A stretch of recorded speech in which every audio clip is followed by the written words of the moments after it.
Organize your mess and watch God fix the rest of your life. Let me start by telling you something that might sound strange at first. Perhaps the biggest obstacle in your life today isn't a lack of faith, or a lack of money, or a lack of opportunity. Maybe it's just clutter.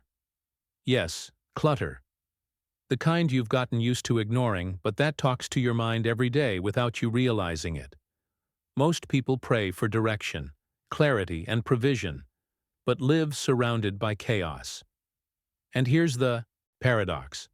They ask for divine order while maintaining daily disorder. Napoleon Hill learned, studying the greatest achievers of his time, that before success appears, something always changes first. The environment. It wasn't luxury. It wasn't wealth. It was order. And where there is order, something invisible begins to align. Perhaps you're tired, feeling stuck, as if life isn't flowing. You try to move forward, but it always seems like you lack energy, focus, or clarity. What if I told you that God isn't distant, just waiting for space? Mental space, emotional space, physical space, because nothing new enters where everything is already cluttered. Today you'll understand why organizing something simple, like a drawer, can be the start of a change that goes far beyond your home. It's not about cleaning. It's about intention. It's not about perfection. It's about readiness. And if you stay with me until the end, you'll realize that maybe God never stopped working. You just hadn't prepared the place yet. The invisible pattern that Napoleon Hill perceived before success appeared. Let me ask you something, looking you in the eye right now.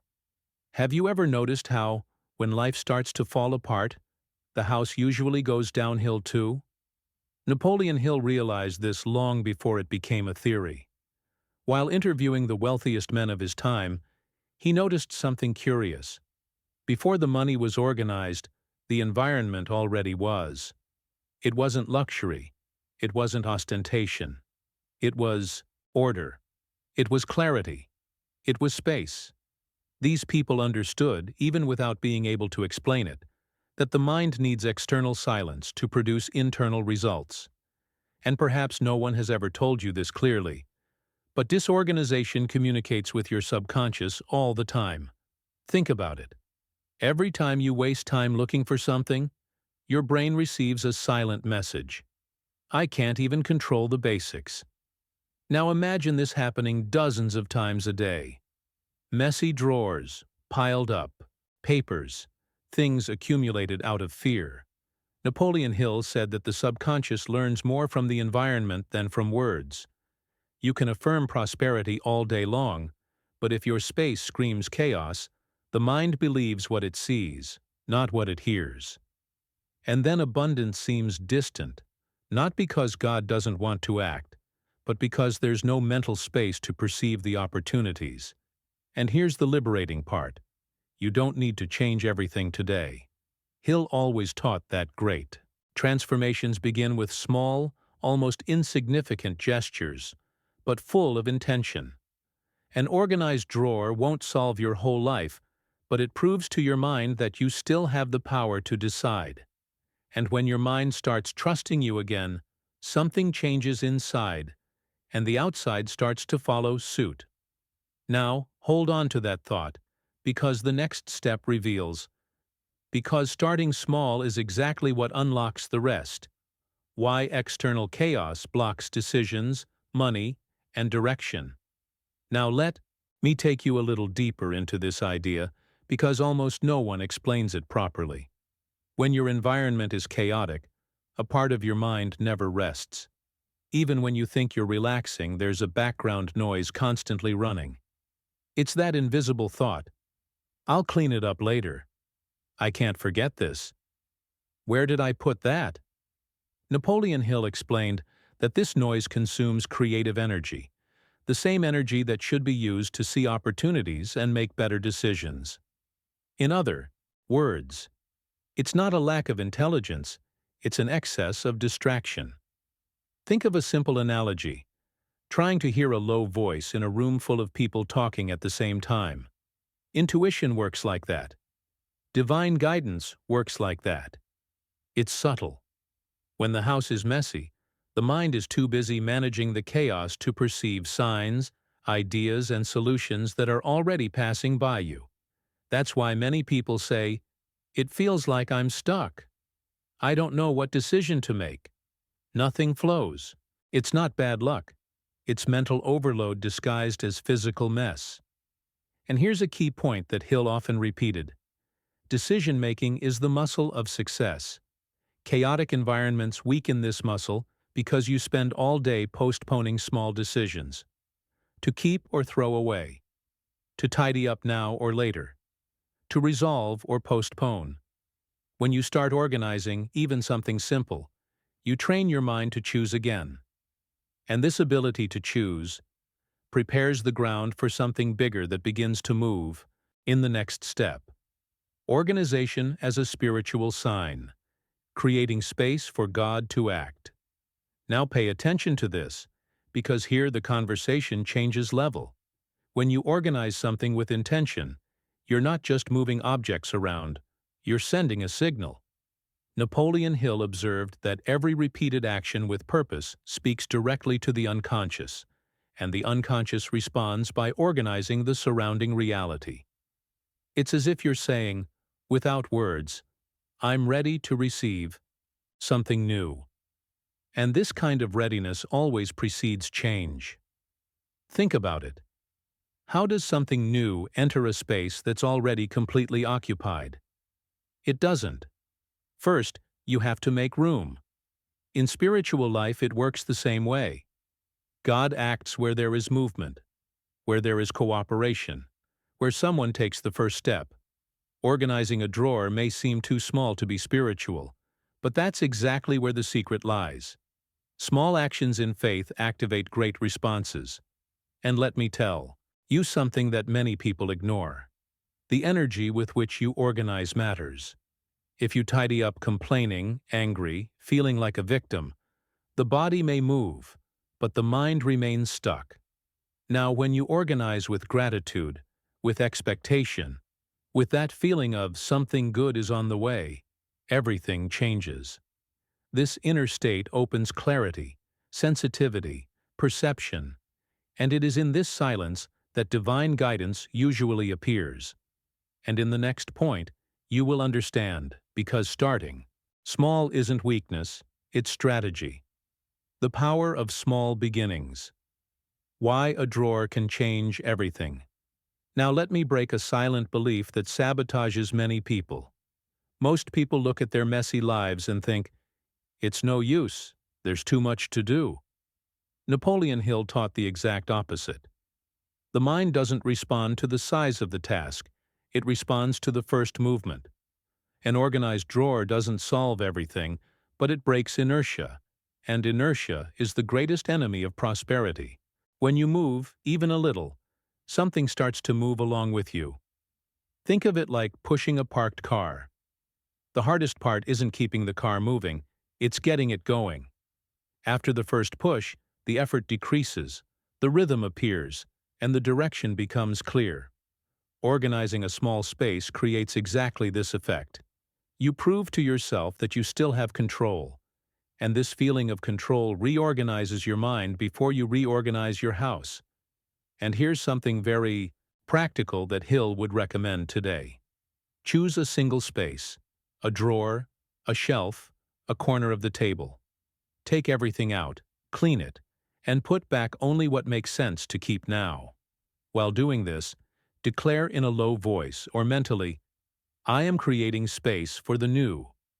In the next step, you will understand, because maintaining this habit is what transforms change into lasting prosperity. Maintaining order is keeping the intention alive. Now let me tell you something Napoleon Hill made very clear, but few people pay attention to. Organizing once is an event. Maintaining organization is an identity. Chaos always tries to return. Not because you failed, but because that's the natural tendency of things when there's no awareness. Therefore, maintaining order isn't about perfection, it's about renewed intention. It's saying every day, even without speaking, I remain ready for the best. Notice how this connects to financial life.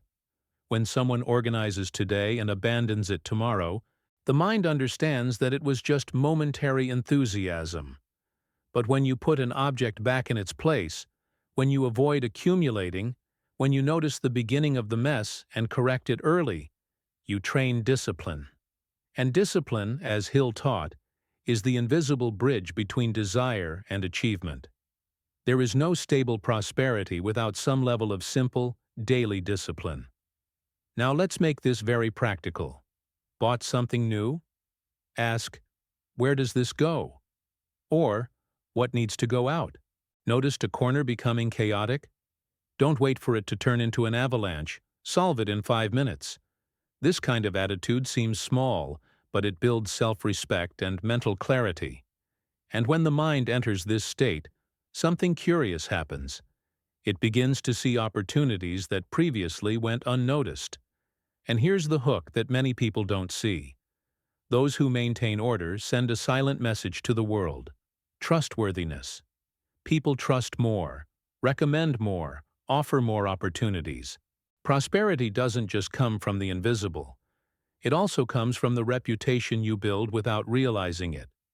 And in the next point, you'll understand how you organize yourself directly affects your self-esteem, your presence, and how the world responds to you. Organization, self-esteem, and how the world responds to you. Now let me show you something that almost no one consciously connects with.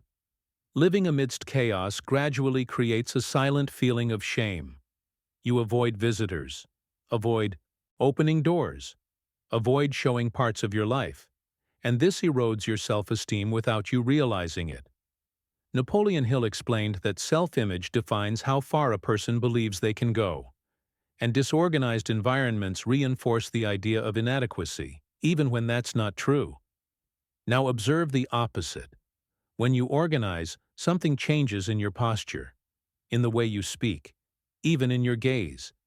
You feel that you took care of yourself, that you managed, that you were able to create order where there was confusion. This feeling doesn't stay only at home. It accompanies you in meetings, conversations, interviews, and decisions. The world responds differently to those who feel deserving. And here comes a powerful point that Hill highlighted. People trust more those who demonstrate external order because they unconsciously associate this with internal integrity. If someone takes care of their own space, it seems logical that they will take care of commitments, deadlines, and responsibilities. This opens professional doors, attracts partnerships, and generates respect without needing to explain yourself. And in the next step, you'll understand how the organization affects something even deeper: your spiritual clarity and your intuition. External order, inner silence, and spiritual clarity. Now pay attention, because here a lot of things start to make sense. When the environment is disorganized, there is constant noise competing for your attention. Even when you think you are in silence, your mind is busy remembering what needs to be resolved. Napoleon Hill observed that this noise blocks intuition, that calm voice that usually points the way forward. It's not that God isn't speaking, it's that the noise is too loud to hear. Imagine a radio station out of tune. The message is there, but it arrives distorted, full of interference. Organization works like fine-tuning. It reduces noise and allows clarity to emerge. That's why so many people report better ideas, firmer decisions, and even clearer dreams after organizing. The environment falls into place, and the mind follows suit. And here's something very practical. When you organize before bed, your sleep changes. When you wake up and see order around you, the day starts differently, lighter, more focused. Hill said that great insights often arise in states of relaxation, not tension. And in the next point, you'll understand, how does this state of clarity translate into concrete action and real progress? Organization as a trigger for action and financial momentum.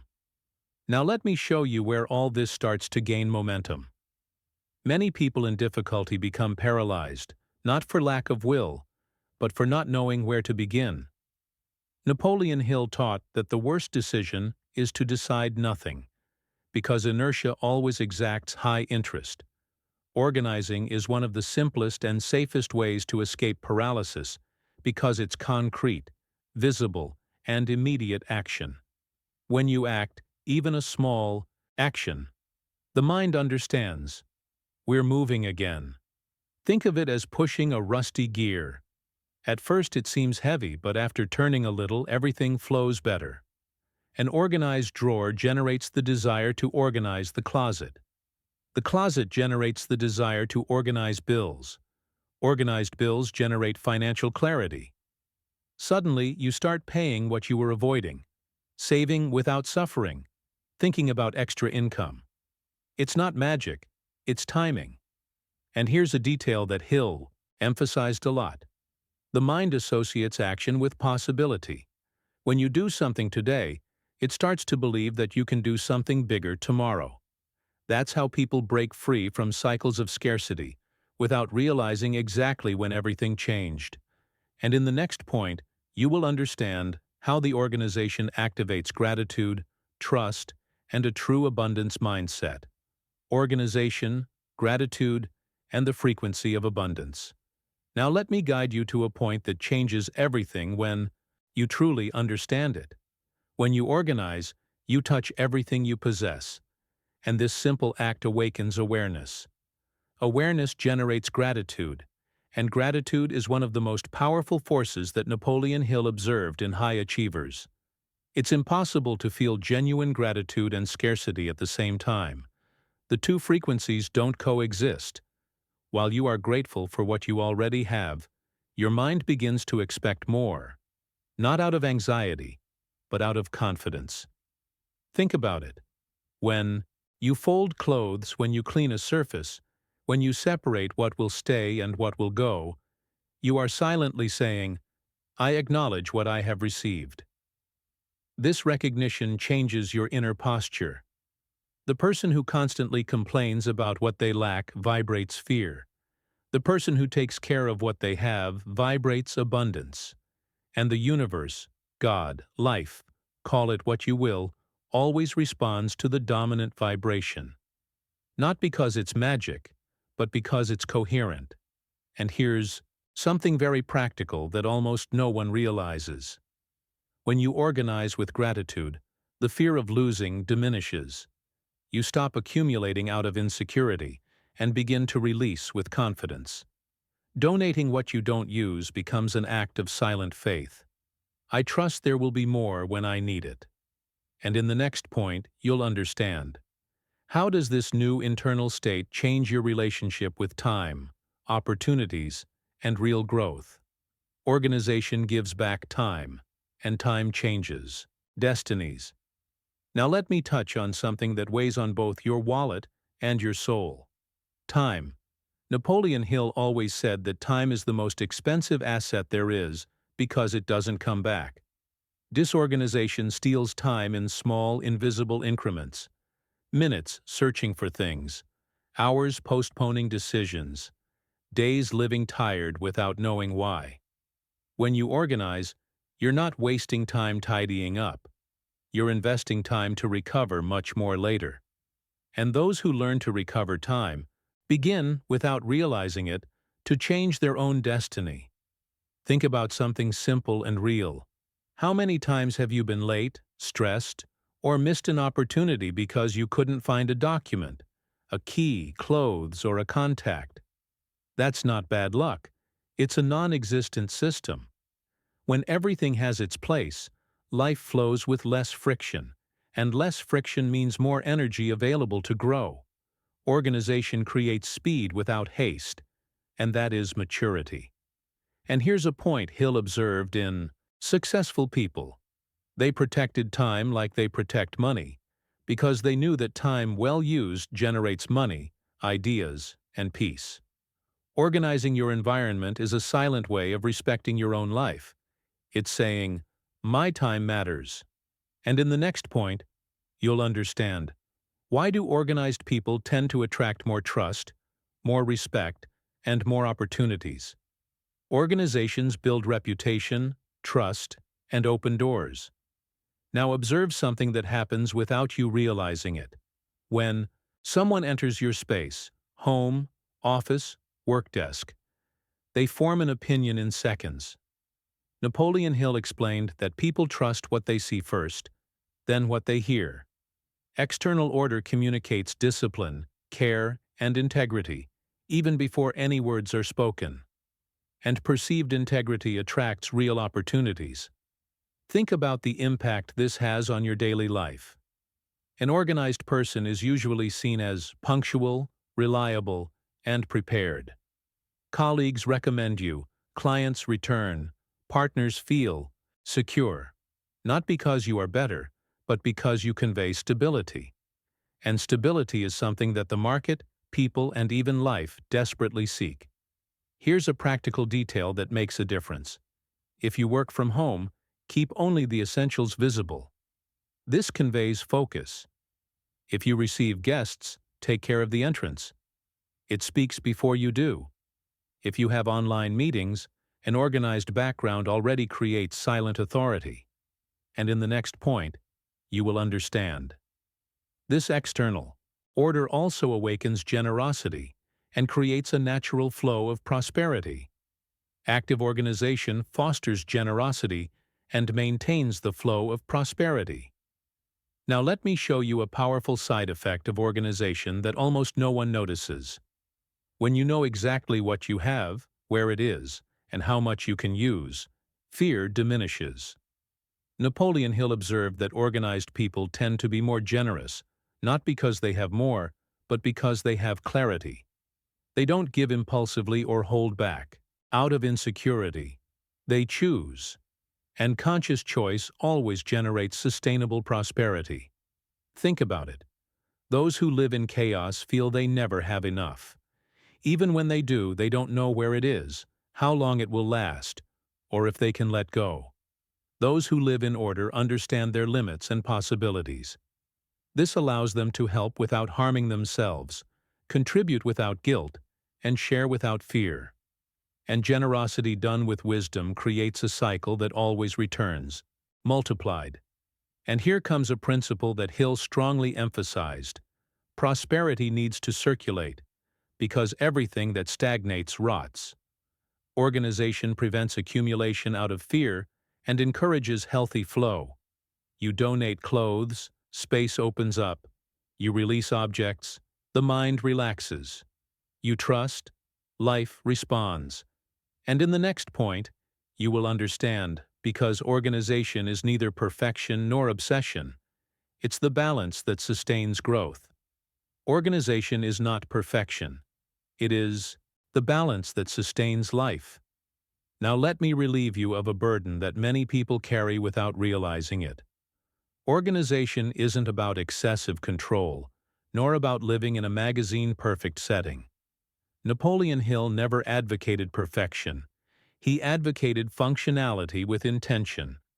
When a person tries to be too organized, they end up afraid to use things, afraid to make a mess, afraid to live. And that's not prosperity. It's another form of imprisonment. Think about it honestly. If you can find what you need when you need it, there's already enough organization there. If looking around makes you feel peaceful, not anxious, you're on the right track. The goal isn't to create a museum, it's to create an environment where life flows without friction.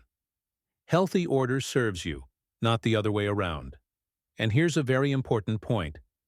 Life is movement, change, improvisation, and organization needs to keep up with that. Therefore, the ideal is to have simple, flexible, easy-to-maintain systems. No complicated rules that only you understand. And in the next point, you'll discover. Because trying to do everything at once is the mistake that most hinders results. Why trying to do everything at once hinders transformation. Now let me warn you about a classic mistake that sabotages even well-intentioned people. When someone decides to get their life in order, They usually want to solve everything at once. Napoleon Hill taught that the mind resists when the goal seems too big. The result? Procrastination disguised as planning. The person looks, gets tired before starting, and doesn't start. Think about it practically. Looking at the whole messy house generates a feeling of anticipated failure, but looking at a specific drawer generates clarity and action. The mind doesn't react to the total volume, it reacts to the next possible step. Therefore, starting small is not weakness, it's strategic intelligence. Here's the secret Hill repeated. Constant. Progress beats intense effort. One drawer today, one cupboard tomorrow, one room next week.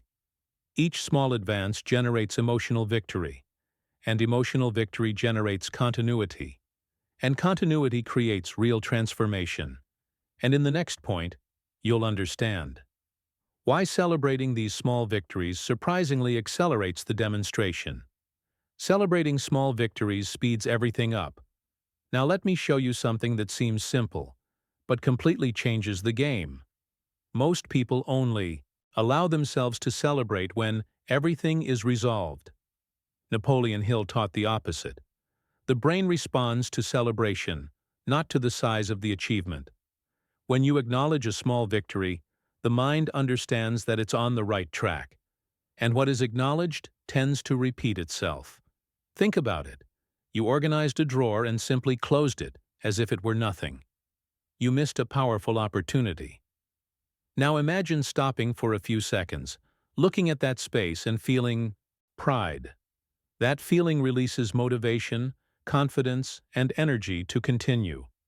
Celebration is not ego. It's emotional fuel. Hill observed that successful people celebrated progress, not perfection. Each step was seen as evidence of growth. And when you treat small actions as big signs, the unconscious begins to cooperate. It's like saying to life, I want more of this. And in the next point, you'll understand how an organization changes its relationship with money in a practical and direct way. Organization changes its relationship with money in practice. Now let me show you where this directly impacts your wallet, without exaggerated mysticism. When the environment is cluttered, money tends to follow the same pattern. Delays, forgetfulness, waste. Napoleon Hill explained that prosperity requires clarity, and clarity doesn't arise from chaos. Lost accounts, duplicate expenses, impulse purchases, all of this reflects mental disorder. Organizing your space prepares your mind to organize. Numbers. Think of something simple that many people avoid. Separating accounts, organizing statements, calmly reviewing expenses.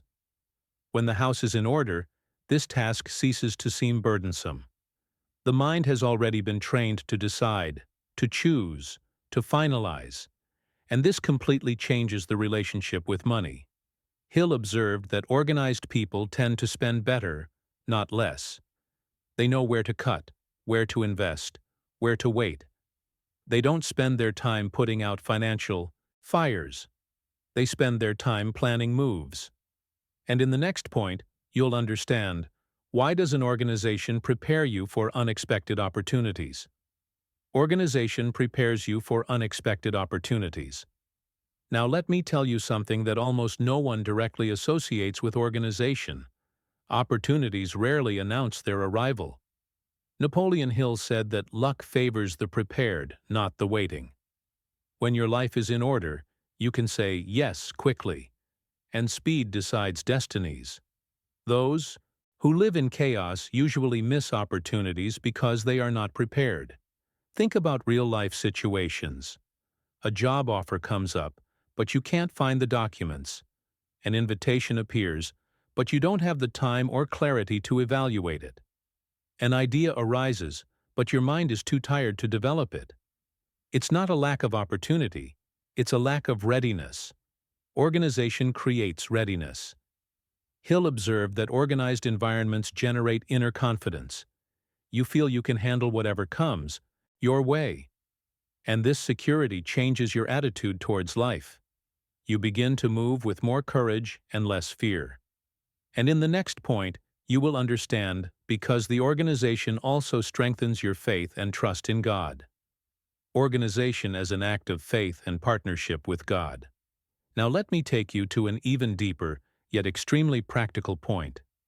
Many people ask God to act, but remain still, waiting for a miracle to fall from the sky. Napoleon Hill observed that true faith is almost always accompanied by concrete action. Organizing is one of those silent actions that say, "I'm doing my part," and when you do your part, something starts to move on the other side. Think of it like setting the table before a guest arrives. You don't wait for the person to knock on the door to rush to tidy everything up. You prepare beforehand because you believe someone will arrive. Organizing the house, the drawer, the workspace works the same way. It's faith applied to daily life. Hill said that God works through laws, not improvisations. The law of action, the law of order, the law of correspondence. When you create order outside, you create alignment inside. And alignment is the terrain where grace flows most easily. And in the next point, you will understand because this alignment changes even the way you sleep, dream, and wake up. Organization changes your sleep, your dreams, and your daily energy. Now let me show you something that many people only realize after it happens. When the environment is in order, the body truly relaxes. Napoleon Hill observed that the subconscious mind works more clearly during sleep when it is not overloaded by chaotic visual stimuli. A messy room leads to restless sleep. An organized room leads to deep rest. And deep rest changes everything the next day. Think about it. Waking up and seeing a mess is tiring even before breakfast. The mind goes into problem-solving mode early on. But when you wake up in a clean, simple, organized environment, something changes in the energy. You start the day feeling in control, not urgent. And this influences decisions, mood, and productivity. Hill reported that many people had important insights right after waking up. But these insights were only perceived when the mind was calm. Organization creates this state of silent calm. It is in this space that ideas emerge, solutions appear, and direction becomes clear. And in the next point, you will understand how does this new daily energy translate into consistent growth over time? When order is maintained, life begins to flourish in all areas. Now let me close this cycle of understanding with something very important. Real transformation doesn't happen the day you organize. It happens in the following days, when you maintain it. Napoleon Hill observed that success doesn't come from great peaks of effort, but from simple habits sustained over time.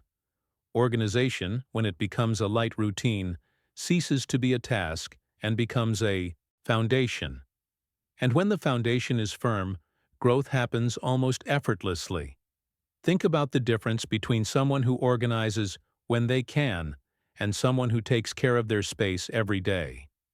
In the second case, chaos doesn't even take hold. The person notices early, adjusts quickly, and doesn't let things accumulate. This is reflected in their emotional, financial, and spiritual life. Problems are dealt with before they become crises. Hill taught that sustainable prosperity is born from consistency, not intensity. And maintaining order is one of the simplest ways to practice consistency. You begin to trust yourself more because you fulfill small commitments daily. And self-confidence opens up space to trust in life, in opportunities, and in God. Now hold on to this, because with everything you've understood so far, it's time to tie this message together from the beginning. Starting with the introduction. The decision that changes everything starts now. Now let me ask you something honestly.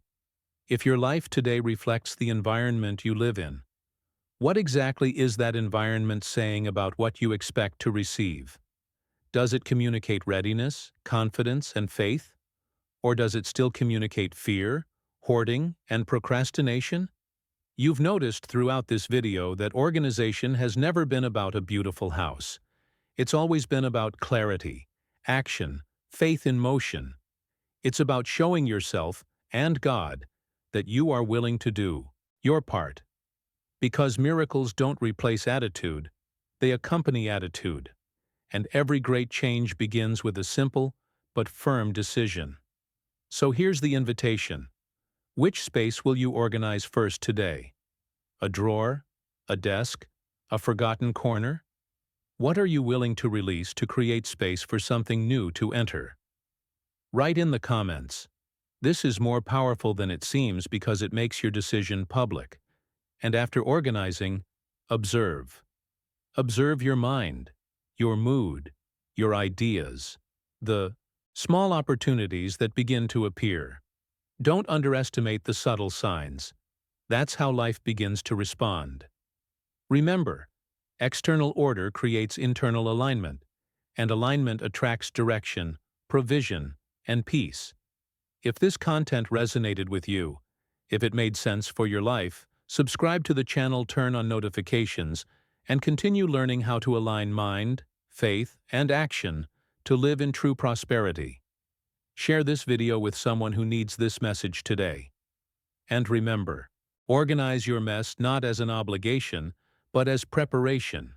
Because when you do your part, God always does His.